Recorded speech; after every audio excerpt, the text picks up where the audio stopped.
নমস্কার বন্ধুরা, এক্সপ্লোরার সৈকত অফিসিয়াল চ্যানেলে সকলকে স্বাগতম। বন্ধুরা, আমাদের সকলের মনে প্রশ্ন আছে, এই বছর মানে 2024 সালে দুর্গাপূজা কখন পড়ছে? পঞ্জিকা অনুসারে সঠিক সময় কখন? এ বছর মা দুর্গার আগমন ও গমন কিসে এবং তার ফলাফল কি হতে পারে এবং তার ফলে আমরা কি ভোগ করতে পারি? এছাড়াও এই বছর দুর্গাপূজা মহা অষ্টমী ও মহানবমী কি একই দিনে না আলাদা? মহা অষ্টমীর অঞ্জলি দেওয়ার সময় বা কখন ও সন্ধি পুজোর সময় বা কখন? সমস্ত প্রশ্নের উত্তর থাকছে এই ভিডিওতে, তাই এই গুরুত্বপূর্ণ ভিডিওটি সকলে মনোযোগ দিয়ে শেষ পর্যন্ত দেখুন। বন্ধুরা, আর কিছুদিনের মধ্যেই আসতে চলেছে দুর্গাপূজা। বাঙালির সবচেয়ে বড় উৎসব এই দুর্গাপুজো। এই দিনটির জন্য সারা বিশ্বের বাঙালিরা এক বছর অপেক্ষা করে থাকে এবং খুব জাঁকজমক করে পালিত করে মা দুর্গার পূজা। বাঙালির সবচেয়ে বড় পার্বণ এই দুর্গাপুজো। বছরের নতুন ক্যালেন্ডার বা পঞ্জিকা হাতে পেলেই বাঙালিরা যে দিনগুলিতে সবার আগে চোখ যায় তার মধ্যে দুর্গাপুজো হলো একটি। গোটা বিশ্বের বাঙালি জাঁকজমকপূর্ণ এই উৎসব পালন করেন। হিন্দু শাস্ত্র অনুযায়ী দেবী দুর্গার মর্তে আগমন ও গমন যে বাহনে, তার উপর নির্ভর করে গোটা বছরটা মর্তবাসীর মানে আমাদের কেমন কাটবে। মা দুর্গার আগমন ও গমন নিয়ে আমাদের সমাজে নানা কথা প্রচলিত রয়েছে। আমরা সকলেই জানি প্রতি বছর মা দুর্গার আগমন ও গমনের বাহন বদলে যায়।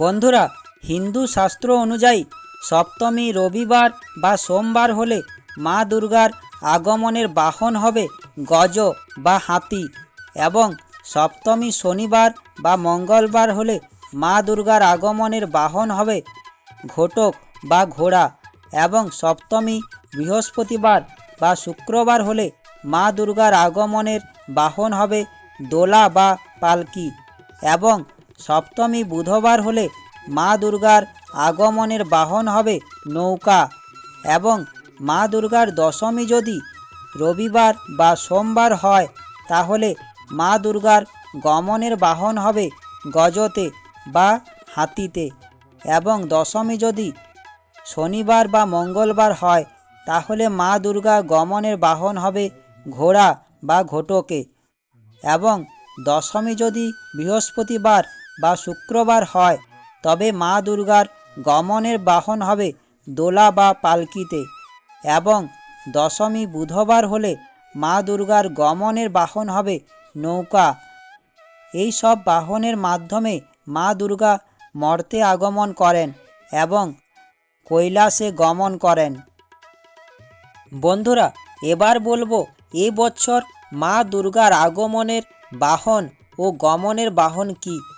এই কথা জানার আগে জানতে হবে পঞ্জিকা অনুসারে এই বছর দুর্গাপূজার সময়সূচি। এই বছর দুর্গাপূজার মহালয়া পালিত হবে 2রা অক্টোবর 2024, বাংলায় 15ই আশ্বিন বুধবার। দুর্গাপূজা মহাপঞ্চমী পড়েছে 21শে আশ্বিন, ইংরেজির 8ই অক্টোবর মঙ্গলবার দিনে। মহাপঞ্চমী থাকছে সকাল 7টা 9 মিনিট পর্যন্ত এবং মহাষষ্ঠী পড়েছে 22শে আশ্বিন, ইংরেজির 9ই অক্টোবর বুধবার। মহাষষ্ঠী থাকছে সকাল 7টা 32 মিনিট পর্যন্ত এবং মহাসপ্তমী পড়েছে 23শে আশ্বিন, ইংরেজির 10ই অক্টোবর বৃহস্পতিবার। মহাসপ্তমী থাকছে সকাল 7টা 25 মিনিট পর্যন্ত এবং মহা অষ্টমী পড়েছে 24শে আশ্বিন, ইংরেজির 11ই অক্টোবর শুক্রবার। মহা অষ্টমী থাকছে সকাল 6টা 48 মিনিট পর্যন্ত এবং সন্ধি পুজো হবে মহা অষ্টমীর দিনে সকাল 6টা 24 মিনিট থেকে 7টা 12 মিনিটের মধ্যে সন্ধি পুজো সম্পন্ন হবে। বন্ধুরা, এই বছর দুর্গাপূজার মহানবমী ও মহাদশমী একই দিনে পড়েছে। মহানবমী ও মহাদশমী থাকছে 25শে আশ্বিন, ইংরেজির 12ই অক্টোবর শনিবার। মহানবমী থাকছে সকাল 5টা 44 পর্যন্ত। তারপরে পড়ে যাচ্ছে মহাদশমী। দুর্গাপূজার যে সময়সূচি জানতে পারলেন আপনারা, তা সম্পূর্ণ পঞ্জিকা অনুসারে। এবার বলবো মহা অষ্টমীর দিনে মা দুর্গাকে অঞ্জলি কখন দেবেন। মহা অষ্টমী 24শে আশ্বিন, ইংরেজি 11ই অক্টোবর শুক্রবার দিনে সকাল 6টা 48 পর্যন্ত থাকছে, তাই সেই সময়ের মধ্যেই অঞ্জলি দিতে হবে। বন্ধুরা, এবার বলবো মা দুর্গার আগমন ও গমন কিসে এবং তার ফলাফলেই বা কী। এই বছর মানে 2024 সালে মহাসপ্তমী পড়েছে 23শে আশ্বিন, ইংরেজি 10ই অক্টোবর বৃহস্পতিবারে। তাই শাস্ত্র অনুসারে এই বছর মা দুর্গার আগমন হলো দোলায় বা পালকিতে এবং বিজয়া দশমী পড়েছে 25শে আশ্বিন, ইংরেজির 12ই অক্টোবর শনিবারে। তাই মা দুর্গা ঘটকে বা ঘোড়ায় কৈলাসে গমন করবেন। বন্ধুরা, এবার দেবীর দোলায় আগমন।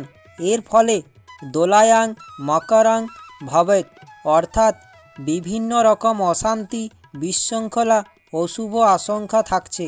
অন্যদিকে দেবীর ঘটকে গমন, এর ফল হচ্ছে ছত্রভঙ্গ স্তুরঙ্গমে, অর্থাৎ মোড়ক, মহামারী, রোগ ব্যাধিতে বিপর্যস্ত হতে পারে মর্তলোক, অর্থাৎ আমাদের এই পৃথিবী। তাই এ বছর মা দুর্গার আগমন ও গমন দুটোই খারাপ। বন্ধুরা, মা দুর্গার আগমন ও গমন যদি গজে বা হাতিতে হয় তাহলে খুবই শুভ। মা দুর্গার আগমন যদি গজে হয় তাহলে মর্তে শস্য শ্যামলা, সুখ সমৃদ্ধিতে ভরে ওঠে এবং গজে গমন হলে বসুন্ধরা শস্য শ্যামলা হয়। মা দুর্গার যদি নৌকাতে আগমন হয় তাহলে তা বন্যার প্রতীক। আবার অনেকে মনে করেন চারিদিকে ফসল ভালো হয়।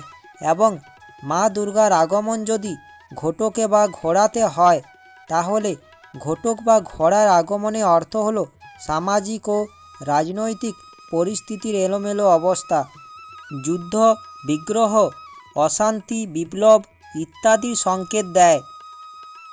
বন্ধুরা, মা দুর্গার আগমন ও গমন যে বাহনেই হোক না কেন, মা দুর্গার আগমন আমাদের সকলের মনে আনন্দ এনে দেয়। কারণ দুর্গা পূজার এই কটা দিন সকলে সমস্ত দুঃখ কষ্ট ভুলে আনন্দ করেন। এই বিশ্বে যেখানেই বাঙালিরা থাকুক না কেন, তারা সকলেই মা দুর্গার পুজো করেন এবং সমস্ত মানুষ এই উৎসবে যোগ দেয়। সেই জন্য বাঙালির সবচেয়ে বড় উৎসব হলো এই দুর্গা পূজা। এই 1 বছর অপেক্ষার পর মা দুর্গার আগমন ঘটে। এই দুর্গা পূজা নিয়ে সকল মানুষের মনে নানা ধরনের স্বপ্ন থাকে, কারণ সেইগুলো পূরণ করার চেষ্টা করেন তারা। এই পূজা ঘিরে অনেক মানুষের উপার্জন হয়। তারা কিছু উপার্জনের জন্য অপেক্ষা করে বসে থাকেন। এই উপার্জনের মাধ্যমে তারা তাদের সংসারে সুখের মুখ দেখে। সেই জন্য মা দুর্গার আগমনের মাধ্যমে সকল মানুষের মুখে হাসি ফোটে। মা সকলকে 2 হাত তুলে আশীর্বাদ করেন। বন্ধুরা, ষষ্ঠীর দিন থেকেই দুর্গাপূজা শুরু হয়। মনে করা হয় শরৎকালে দুর্গাপূজার সূচনা করেছিলেন শ্রীরাম। রাবণকে পরাজিত করার জন্য মা দুর্গার আশীর্বাদের কামনায় তিনি এই সময় দুর্গাপূজা করেন। বোধনের মাধ্যমে মা দুর্গাকে আবাহন করা হয়। ষষ্ঠীর দিনে এছাড়াও আরও অন্যান্য অনেক নিয়ম আচার পালিত হয় ও সকলকে রীতিনীতি মেনে দুর্গার আরাধনার জন্য অঙ্গীকারবদ্ধ হন। সপ্তমীর দিনে নবপত্রিকা স্নান করানো হয়। কলা গাছের সাথে আরও 8টি গাছ বাঁধা হয়। এরপর নবপত্রিকাকে লাল পাড় সাদা শাড়ি পরিয়ে গণেশের পাশে রাখা হয়। নবরাত্রি ও দুর্গাপূজার দিনগুলি প্রত্যেকের কাছেই বিশেষ। হিন্দু ধর্মাবলম্বীদের মধ্যে নবরাত্রি ও দুর্গাপূজা সাংস্কৃতিক, ধর্মীয় ও সামাজিক তাৎপর্য বহন করে। অধর্মের বিরুদ্ধে ধর্মের জয়ের উৎসব এটি। এই সময়ে বাড়িতে, পাড়ায়, প্যান্ডেলে প্যান্ডেলে দেবী দুর্গার আরাধনা করা হয়। শাস্ত্রে দুর্গাকে শক্তি, শুদ্ধতা ও দেবত্বের স্বরূপ বলে মনে করা হয়। মা দুর্গার আরাধনার মাধ্যমে উন্নতি, সুখ, সমৃদ্ধি কামনা করে থাকেন প্রত্যেকে। মা দুর্গার পূজার সময়ে আমিষ খেতে নেই। এটি আধ্যাত্মিকতা ও শুদ্ধতার সময়কাল। এই সময়ে শরীর ও মন শুদ্ধ রাখার জন্য আমিষ খাবার ত্যাগ করা উচিত। আশা করি ভিডিওটি শুনে ও দেখে আপনাদের ভালো লাগবে। ভিডিওটি দেখে ভালো লাগলে চ্যানেলটা সাবস্ক্রাইব ও লাইক করার অনুরোধ রইল। ভিডিওটি সকলের কাছে পৌঁছেও দেওয়ার অনুরোধ রইল। ধন্যবাদ।